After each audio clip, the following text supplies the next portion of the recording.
Good morning, student. Again, welcome in the next topic related to the animal husbandry. In the previous session of the same chapter, we have discussed about the requirements to project this particular husbandry process or the domestication process. In that, we have studied that for the proper husbandry processes, domestication processes, there is a proper selection of the breed is must. Hygienic conditions must be maintained there, proper cleanliness must be maintained there. You can consider again the market selling availability is there, that point is also considered there. Again, certainly we can consider the know the proper meaning and proper ideas about the number of diseases related to the domesticated animals. इन सभी points को हम लोगों ने cover किए थे और उसी में से हमने पोल्ट्री फार्म और डेयरी फार्म ये दोनों के बारे में डिस्कस कर चुके हैं. कौन से एनिमल्स यूज करने चाहिए, किस तरीके के स्पीसीज को हम सिलेक्ट करते हैं, क्या स्पीसीज से क्या जनरेट होता है. जैसे आपको मैंने बताया था कि पोल्ट्री फार्म में जो है जनरली एग लेयर्स होते हैं और कुछ ब्रॉयलर्स होते हैं. वैसे ही हमने देखे थे कि डेयरी फार्म में भी कुछ कैटल एनिमल्स अगर कंसिडर करेंगे तो उसमें आपको बफेलोज भी दिखेंगे, काउज भी दिखेंगे और उनमें से हमको फिर मिल्क की अलग अलग लेवल की एगिंग कैपेसिटी मिलती है. उसी पैटर्न को लेके आज हम कंटिन्यू करेंगे यहाँ पे. तो उस कल्चर का नाम हम दे सकते हैं, दिस इज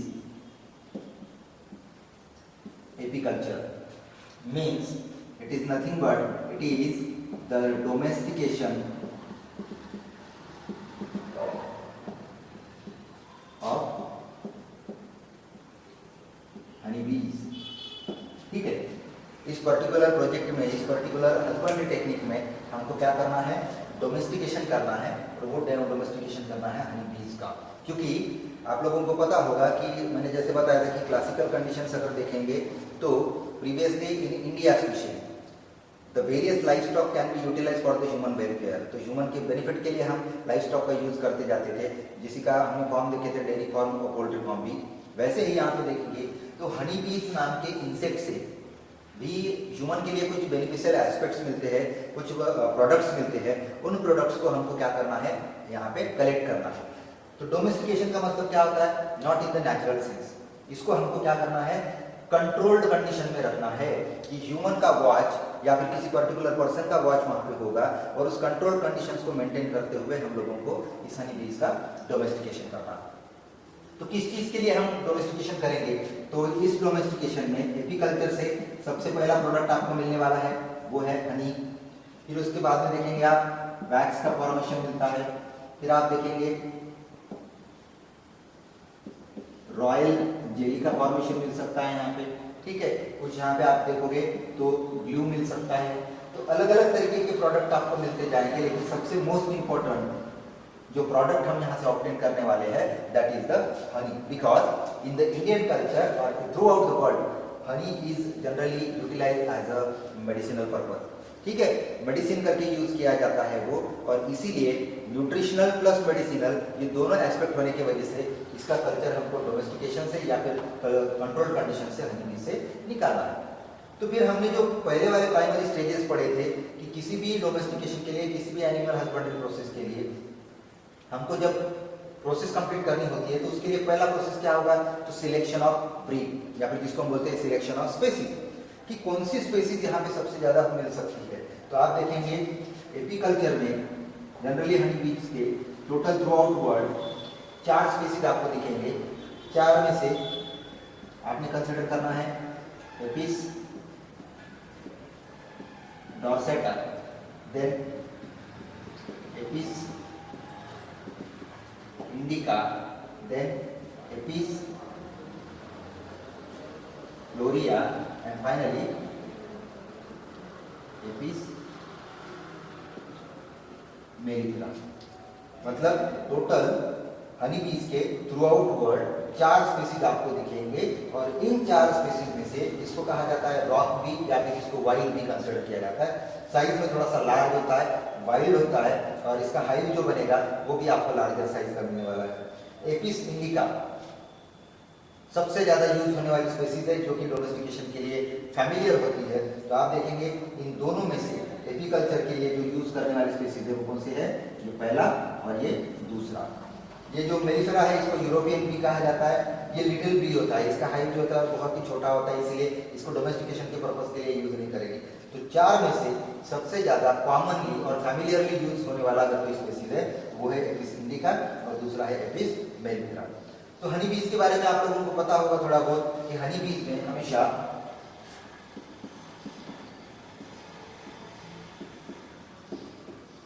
पॉलीमॉर्फिज्म होता है।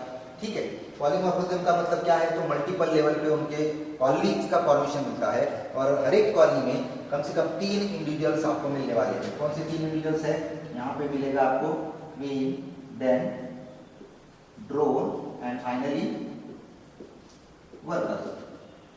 तीनों को कैसे आइडेंटिफाई करेंगे हम यहाँ पे, तो this is 2n, this is single n and again it is 2l। तो हम इसके लिए इंडिकेट करेंगे this one is fertile female, this is fertile male and you can consider this one is sterile female। इसका मतलब क्या है, Honey bees के कॉलोनी में इन तीनों का डिवीजन ऑफ लेबर दिया गया है। Queen is the leader of the colony which leads the colony where it is settled, how it will forming the hive and how it will maintain that hive। ठीक है, drone का काम क्या होता है, फर्टाइल मेल है, haploid mail है ये। तो ये हैप्लॉइड मेल जो है वो सिर्फ कॉलोनी में फर्टिलाइजेशन प्रोसेस के लिए यूज किया जाता है, फर्दर जनरेशन को मेंटेन करने के लिए यूज किया जाता है। और जो वर्कर्स है ये रॉ मटेरियल के कलेक्शन के लिए, हनी हाइव के कनेक्शन के लिए या फिर उसके कंस्ट्रक्शन के लिए हम देख सकते हैं यूटिलाइज किए जाएंगे। तो ये किसी भी कॉलोनी में देखेंगे तो क्वीन, ड्रोन और वर्कर ये तीनों आपको दिखेंगे। ये सबसे स्मॉलेस्ट होता है, ठीक है, ये सबसे लार्जेस्ट भी होती है कॉलोनी में और इनमें से सबसे लार्जेस्ट कौन सा है, तो डॉर्सेटा है। तो ये पूरी एक जनरलाइज आइडिया आप लोगों को मिल चुकी होगी कि किस तरीके से एपीकल्चर का फॉर्मेशन हम यहाँ पे कर सकते हैं। जब हम एपीकल्चर परफॉर्म करेंगे तो उसमें कुछ चीज़ों का आपको ध्यान रखना पड़ेगा, कुछ चीज़ों को आपको मेंटेन करके रखना पड़ेगा। जब बेसिक चीज़ें हमने बताई थी वो तो सब चीज़ें लगेंगी, लेकिन खास करके एपीकल्चर के लिए क्या है, तो हनी बीज का एक नेचुरल बिहेवियर होता है, उस बिहेवियर को भी हमको समझना पड़ेगा और उस बिहेवियर के साथ हमको फैमिलियर होना पड़ेगा। तो कहाँ पे होता है, देखो पर्टिकुलरली ये एक आप एरिया ले लीजिए जहाँ पे एपीकल्चर आप लोगों को डोमेस्टिकेट करना है या फिर परफॉर्म करना है। तो उसमें आप क्या करेंगे, इस तरीके के बॉक्स बना दिए जाएंगे, रैक्स बना दिए जाएंगे, ठीक है, इस तरीके से। अगर आप देखेंगे तो ये हो गया एक पर्टिकुलर असेंबली जो कि हनी हाइव के फॉर्मेशन के लिए, उसके कल्चर के लिए लगता है। इसी दूसरे कॉर्नर में फिर से आप यही अरेंजमेंट करते जाइए, तीसरे कॉर्नर में in between we have two flowering plants. क्या करना पड़ेगा, फ्लावरिंग प्लांट्स का कल्टीवेशन करना पड़ेगा। इसका मतलब हमारे लिए सबसे इंपॉर्टेंट रॉ मटेरियल अगर कोई जरूरी है तो वो है फ्लावरिंग प्लांट्स, क्योंकि जो नेक्टर होता है जो जर्मिनेशन के बाद में आपको यूज करना पड़ेगा यहाँ पे स्पेशली इस पर्टिकुलर प्रोसेस के लिए, तो फ्लावरिंग प्लांट से सबसे ज्यादा आपको नेक्टर मिलेगा। तो इसमें से जो वर्कर्स रहेंगे इनका काम है नेक्टर को कलेक्ट करना, रॉ मटेरियल को कलेक्ट करना और फिर उसका बायोसिंथेसिस हम फाइनली हनी या फिर उसके अलग अलग रॉ प्रोडक्ट्स में देखेंगे। तो इसमें आप देखेंगे एक ब्रूड चेम्बर होता है, एक कलेक्शन चेम्बर होता है, एक हाइव चेम्बर होता है। उसके बाद में देखेंगे तो एक क्वीन एक्सक्लूडर नाम का इंस्ट्रूमेंट यहाँ पे यूज किया जाता है। उसके बाद में देखेंगे तो चेम्बर क्लीनर यूज किया जाता है, हैंड ग्लव्स यूज किए जाते हैं, गम शूज यूज किए जाते हैं, फायरिंग इंस्ट्रूमेंट्स यूज किया जाता है। तो अलग अलग रॉ मटेरियल्स यहाँ पे आपको यूज करना है इंस्ट्रूमेंटेशन के फॉर्मेट में और फाइनली इस प्रोसेस को कंप्लीट करवाना। तो किस तरीके से कंप्लीट किया जाता है, देखो जब हम किसी भी कॉटेज इंडस्ट्री को या फिर पर्टिकुलरली एपीकल्चर इंडस्ट्री को डेवलप करने की कोशिश करेंगे तो एक लिमिटेड एरिया हमको चाहिए जहाँ पे प्लांटेशन हो चुका है, फ्लावरिंग प्लांट्स की अवेलेबिलिटी बहुत अच्छी है उस सराउंडिंग पार्ट में, और उस जगह पे हम एक तरीके पे ये पर्टिकुलर असेंबली को हम लॉन्च कर देंगे। जैसे ही असेंबली लॉन्च हो जाएगी आपको क्या करना है, क्वीन एक्सक्लूडर से आपको पुराने वाले कॉलोनी से क्वीन को निकालना है। यहाँ पे क्वीन का ब्रूड चैम्बर होता है, उस चैम्बर में आप उसको रख दीजिए। जैसे ही आप उस पर्टिकुलर क्वीन को एक्सक्लूड करके निकाल के या फिर उसको एलिमिनेट करके आप इस नए वाले चैम्बर में ऐड कर दोगे तो you can see that all the bees from the colony can easily follow that female, because we have already discussed about this one, that is queen is the leader of the colony. तो queen से pheromones release किए जाते हैं, sweeteners जिसको कहा जाता है, air fresheners जैसे काम करते हैं वो। तो जहाँ जहाँ क्वीन जाती जाएगी, जहाँ जहाँ क्वीन जाने वाली है, उस जगह को फॉलो करने का काम ये बाकी के बीज करेंगे, जो कि उनके लिए जो मैसेंजर सिस्टम है वो आपको उस फेरोमोन्स के थ्रू दिखने वाला है। तो इसीलिए आपको क्वीन को अच्छे से निकालते आना चाहिए, क्वीन को अच्छे से हैंडल करते आना चाहिए। एक बार ये चीज़ आपने प्रैक्टिस कर ली तो फिर आप देखेंगे ये डोमेस्टिकेशन उतना ज़्यादा ईजी हो जाता है। फिर आप देखेंगे जब ये प्रोडक्ट बनता है तो हनी हाइव को हनी के कल्चर के लिए या फिर उसको निकालने के लिए भी आपको प्रैक्टिस की जरूरत पड़ती है। जैसे फायर का यूज करते हैं लोग, फायर की वजह से क्या होता है, ये पर्टिकुलर जो बीज होते हैं ये उड़ जाते हैं वहां से, और उठने के बाद में जो हाइव बचा हुआ रहता है उसको भी आपको अच्छे से निकालना है, उसमें से रॉ मटेरियल को अलग करना है, उसके बाद में प्योरली हनी का कल्चर भी आपने करना है।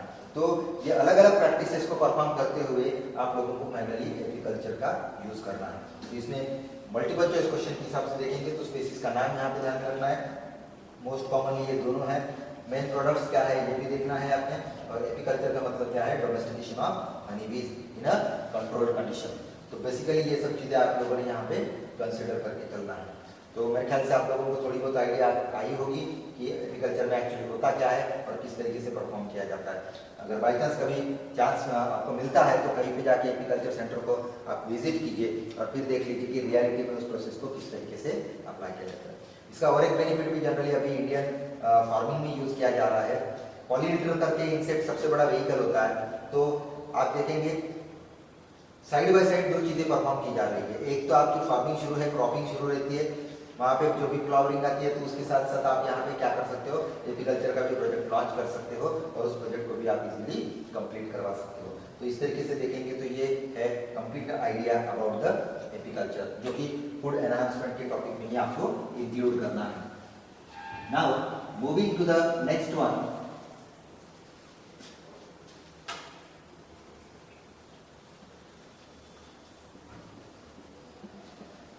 that is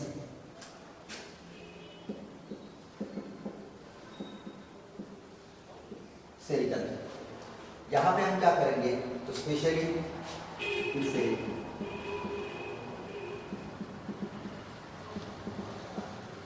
domestication of silkworm and the products coming from this particular point is the silk, जो कि थ्रेडिंग फॉर्मेट में होती है। तो होता क्या है, देखो इसमें आपको पहले वैसे ही समझना पड़ेगा थोड़े बहुत, जो भी चीज़ें हमने बेसिक लेवल पे रखी है कि सिलेक्शन ऑफ स्पेसीज जो होता है वो भी देखना पड़ेगा, क्लीननेस है होता है ये भी देखना पड़ेगा, कॉटेज किस तरीके से कंस्ट्रक्ट किया गया है ये भी देखना पड़ेगा, एयरेशन किस तरीके से है, लाइटनिंग किस तरीके से है, ये सब चीज़ों को हमको अरेंज करना पड़ेगा, प्रैक्टिसाइज करना पड़ेगा, स्किलफुली उसको परफॉर्म करना पड़ेगा। तो सेरिकल्चर में जब हम सिल्क के प्रोडक्शन के लिए देखते हैं तो यहाँ पे क्या होता है, देखो अगेन कुछ स्पेसीज को आपको कंसिडर करना है according to the type of silk. तो सिल्क अगर देखेंगे तो यहाँ पे आपको पहला टाइप मलबेरी सिल्क, दूसरा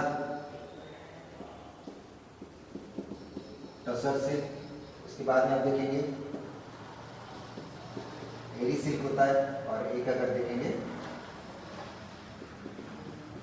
मुगा सिल्क होता है।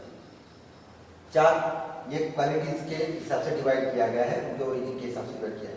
इसमें से सबसे ज्यादा सुपेरियर क्वालिटी कौन सी है, mulberry silk, because it is generally grown on the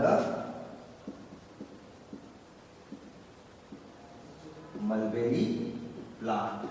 ठीक है, मलबरी प्लांट के लीव्स के ऊपर यहाँ के जो इंसेक्ट्स है वो ग्रो होंगे। ठीक है, यहाँ पे आप देखेंगे पॉलस का भी यूज किया जाता है। तो अलग अलग प्लांटेशन देखेंगे, लेकिन सबसे ज्यादा जो है वो मलबरी प्लांटेशन इसके ऊपर इफेक्ट करता है। तो फिर कौन सा सिल्क मॉथ हम यूज करेंगे यहाँ पे, so the species mostly selected for the culture is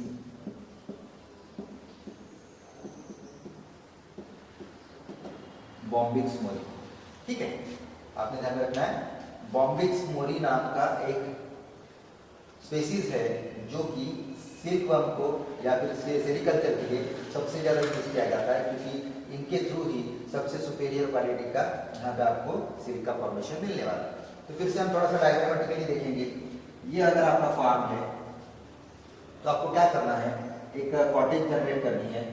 इस कॉटेज में suppose this is the cottage and this is the plantation, ठीक है। तो आपको क्या करना है, देखो सबसे पहले सिल्क मॉथ को लेके आना है। सिल्क मॉथ आपको पता है वो एक तो नेचुरली आ सकता है या फिर आपको आइडेंटिफाई करना पड़ेगा। दूसरी चीज उसके सीड्स भी मिलते हैं, तो नेचुरली जो भी सीड्स आपको अवेलेबल होंगे उन सीड्स को कलेक्ट कीजिए और फिर आपको क्या करना है, सीड्स को कलेक्ट करने के बाद यहाँ पे स्पेशली इसकी प्रोसेस को स्टार्ट करना है, ठीक है। तो लाइफ साइकिल कैसी होती है देखो, तो यहाँ पे हम देखेंगे सीड्स मतलब एग्स, ठीक है, ये हैच होंगे लार्वे में, लार्वा कन्वर्ट होगा प्यूपा में और प्यूपा फिर कन्वर्ट होगा adult and again the female adult will give the egg. ये इस इंसेक्ट की लाइफ स्टाइल है, मैं यहाँ पे लिख देता हूँ लगे तो, ठीक है। क्या होता है देखो, जो भी मैच्योर मेल फीमेल होते हैं फर्टिलाइजेशन के बाद में यहाँ पे देखेंगे फर्टिलाइज एग्स को रिलीज करेंगे। फर्टिलाइज एग्स जैसे ही रिलीज होंगे कहाँ पे होंगे, it is on the leaves of plant, ठीक है, ये ध्यान में रखना है। लीव्स के ऊपर इसको रिलीज करते हैं, वो स्टिक हो जाते हैं वहाँ पे स्टिकी मटेरियल होने की वजह से। फिर आप देखेंगे जो येलोइश कलर के एग्स होते हैं वो थोड़े से आपको कैसे दिखेंगे, आपको ऑरेंज टाइप के कन्वर्ट होते हुए दिखेंगे। और जैसे ही ऑरेंज स्पॉट में कन्वर्ट होता है समझ लेना है यहाँ पे हैचिंग की प्रोसेस कंप्लीट होगी।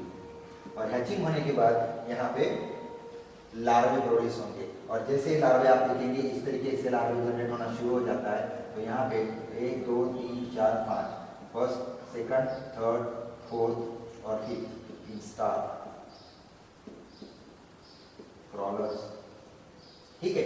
5 अलग अलग स्टेज में इनके ग्रोथ के हिसाब से, इनके साइज के हिसाब से आप देखेंगे स्टेजेस को इंडिकेट किया जाता है। तो आपको क्या करना है, देखो इस लाइफ साइकिल को समझ लीजिए पहले। 1 2 3 4 5 लार्वल स्टेज में जनरेट होने के बाद में फिर ये प्यूपा में कन्वर्ट होता है। प्यूपा मतलब आप कंसिडर कीजिए it is pre mature adult, ठीक है। ये ककून में दिखेगा आपको, मैं बताता हूँ वो प्रोसेस क्या है। और फिर जैसे ही ककून ब्रेक होता है प्यूपा वहां से बाहर निकलता है और कन्वर्ट हो जाता है एडल्ट। अभी थोड़ा सा प्रोसेस को समझ लीजिए। आपने क्या करना है, जैसे ही लीव्स के ऊपर, प्लांटेशन के ऊपर आपको पर्टिकुलरली एग्स दिखेंगे, आपने उन एग्स को क्या करना है, कलेक्ट करते जाना है लीव्स के साथ में। कलेक्ट करने के बाद में यहाँ पे जो आपने कॉटेज जो रख दिया है, यहाँ पे अलग अलग ट्रेज होती है, रैक्स होते हैं, एक के ऊपर एक रैक रखे जाते हैं। तो आपको क्या करना है, पहले एग्स के लिए एक रैक देना है। एक टाइम ड्यूरेशन कंप्लीट होने के बाद में एग्स की हैचिंग होगी। मैंने क्या बताया, हैचिंग होने के बाद लार्वे निकलेंगे तो पहला स्टेज मिलेगा। तो पहले स्टेज के लिए एक रैक अवेलेबल कर दीजिए, एक असेंबली दे दीजिए। फिर जैसे ही वो जनरेट होता है सेकंड के लिए भी सेपरेट, थर्ड के लिए भी सेपरेट, फोर्थ के लिए भी और फिफ्थ के लिए भी। इस तरीके से अलग अलग इंस्टार स्टेजेस के लिए आपको अलग अलग रैक्स प्रोवाइड करके देने हैं। और जैसे ही ये पांचों स्टेज को कंप्लीट करते जाना है, आपको उसके एज के हिसाब से, उसके टाइम के हिसाब से उनको फीडिंग प्रोवाइड करनी है। फीडिंग क्या रहेगी, फिर से मलबेरी प्लांट के लीव्स, ठीक है। जितनी ज्यादा विगरसली आप उसको पर्टिकुलरली फीडिंग प्रोवाइड करते जाओगे, जितने अच्छे क्वालिटी के लीव्स आप प्रोवाइड करते जाओगे, उतने ही अच्छी क्वालिटी का वहां पे आपको क्या मिलेगा, सुपीरियर थ्रेड मिलेगा, सिल्क का थ्रेड मिलेगा। तो स्पेशली आप इस तरीके से अलग अलग रैक्स में उसको अरेंज कीजिए। जैसे ही 5th इंस्टार लार्वा आता है, 5वें नंबर की स्टेज जो आती है, जो मैच्योर स्टेज कही जाती है लार्वल स्टेज में, जो हाईली ग्रीन कलर में आपको डेकोरेटिव पर्पज के हिसाब से शाइनिंग ग्रीन कलर में दिखेगा, वो इंस्टार लार्वा आप कलेक्ट कीजिए, उसको लाके रखिए प्लांट के ऊपर, मलबेरी प्लांट के ऊपर। और फिर से अपना फीडिंग स्टार्ट करेगा। और फीडिंग स्टार्ट करने के बाद में उसकी एक प्रोसेस होती है स्पिनिंग। स्पिनिंग में क्या किया जाता है, वो मलबेरी लीव्स को अपने ऊपर इस तरीके से ओवरलैप कर लेता है, इंगल्फ कर लेता है और फाइनली उसके अंदर वो चला जाता है and that will stay called as the pupa. तो फिर वहां से क्या बन जाएगा, कोकून बन जाएगा। जो ओवरलैपिंग स्ट्रक्चर बनता है, ग्लोबुलर स्ट्रक्चर बनता है, वो कोकून होता है। आपको क्या करना है प्रैक्टिस में, उस कोकून को कलेक्ट करना है हर एक पेड़ में से या फिर हर एक प्लांट की तरफ से जितने कपून्स मिलेंगे उतने कपून्स को कलेक्ट करना है। कलेक्ट करके उसको बॉइल करना है हायर टेम्परेचर पे और उससे फिर आपको थ्रेडिंग क्या करना है, कलेक्ट करते जाना है स्पिनिंग के हिसाब से। तो जितने अच्छे तरीके से आप कपून को प्रोसेस करोगे, कपून को यूज करोगे, उतनी ही अच्छी थ्रेडिंग आप लोगों के पास में अवेलेबल होगी और उसकी मार्केट वैल्यू बहुत ज्यादा मिलेगी। एक प्रिकॉशन यहाँ पे ये देखना है कि जब तक वो प्यूपा कंडीशन में है तब तक आपको कपून को कलेक्ट करना है। नहीं तो अगर यहाँ से प्यूपा का कन्वर्जन एडल्ट में हो जाता है, it will rupture that particular cocoon and finally it will converted as a adult moth. तो ये मौत में कन्वर्ट हो जाएगा। जैसे ही ये मौत में कन्वर्ट हो जाएगा, आपका ये वाला ककून किसी भी काम का नहीं रहेगा, इट इज टोटली वेस्ट। तो इसीलिए ध्यान में रखना है कि प्यूपल स्टेज में जैसे ही जाता है, फिर उसकी स्पिनिंग कंप्लीट करनी शुरू हो जाती है, वहीं से आपको ककून का कलेक्शन स्टार्ट करना है। और इस पैटर्न से अगर देखेंगे तो सेरिकल्चर में हमको जो प्रोडक्ट मिलेगा वो है सिल्क। हम सिल्क वर्म का यहाँ पे डोमेस्टिकेशन कर रहे हैं। बॉम्बिस मोरी सबसे ज्यादा सुपेरियर क्वालिटी का सिल्क प्रोड्यूस करने वाली स्पेसीज है, और ये किसके ऊपर होती है ग्रो? तो जनरली मलबेरी प्लांट के ऊपर। बाकी के भी कुछ स्पेसीज है जिसको ये वाइल्ड होता है, ये इंफीरियर क्वालिटी के है, ठीक है, इनको आपको यहाँ पे इंक्लूड नहीं करना है। तो ये पूरा रहेगा इंफॉर्मेशन अबाउट द सेरिकल्चर। इसके नेक्स्ट क्लास में हम डिस्कस करेंगे वो रहेगा फिशरी। फिश का कल्टीवेशन किस तरीके से आप कर सकते हैं, कंट्रोल कंडीशन में डोमेस्टिकेशन का किया जा सकता है या नहीं किया जा सकता है, क्या क्या रिक्वायरमेंट्स होते हैं, वो सब हम नेक्स्ट क्लास में डिस्कस करते जाएंगे। So this is all about related to the sericulture and